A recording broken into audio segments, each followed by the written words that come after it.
อาจจะมาจากขากรรไกรก็ขยับขากรรไกรร่วมด้วยไม่ได้เปิดปากอย่างเดียวให้ขยับขากรรไกรให้มันปิดด้วยมันเป็นว่าเฮตซบอย่างเดียวเนาะนั่นแหละไม่ได้เดซบอย่างเดียวเอาเลยขากรรไกรปากปิดปากไปซ้ายไปขวาไปซ้ายไปขวาขยับโอเคนะ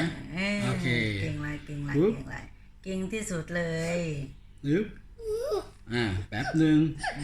แล้วก็ดึงออกดึงมุมปากออกดึงออก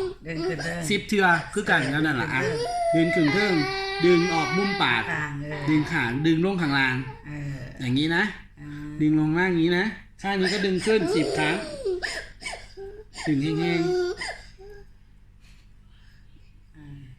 เป็นยังไงเดี๋ยวโตนคู่เนี่ยยังขยายคู่ก็ต้องบนเป็นคู่เลยโตนเธอได้เธอเลยโตนคู่เนี่ย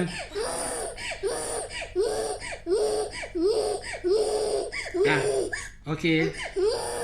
เนาะพออย่างนี้เสร็จปุ๊บเอามือไว้ใต้คางดันปากขึ้นออกมาด้านข้างกลับมาตรงกลางดึงลงดันขึ้นออกด้านข้างกลับมาตรงกลางดึงลง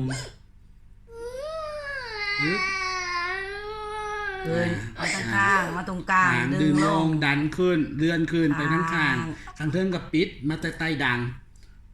เด็กน้อยก็สิบ่ค่อยมากใต้ดังบันไดใต้จมูกดึงมาตรงกลาง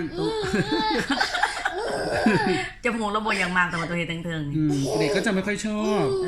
เราก็สังเกตเบื้องปากข้างเรื่องมันสิเวอร์หลายก็ข้างล่างเพราะว่าปากเขาบ่ค่อยนั่นออกข้างข้างบ่มาตรงกลางอีบ่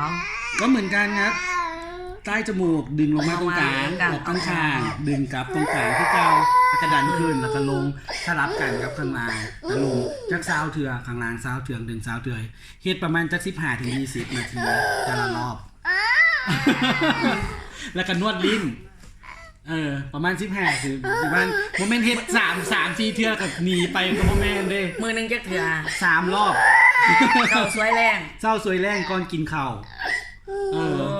ว้าวนี่มันสิเจอบ่ดีเนาะไม่แม่ถ่ายวิดีโออยู่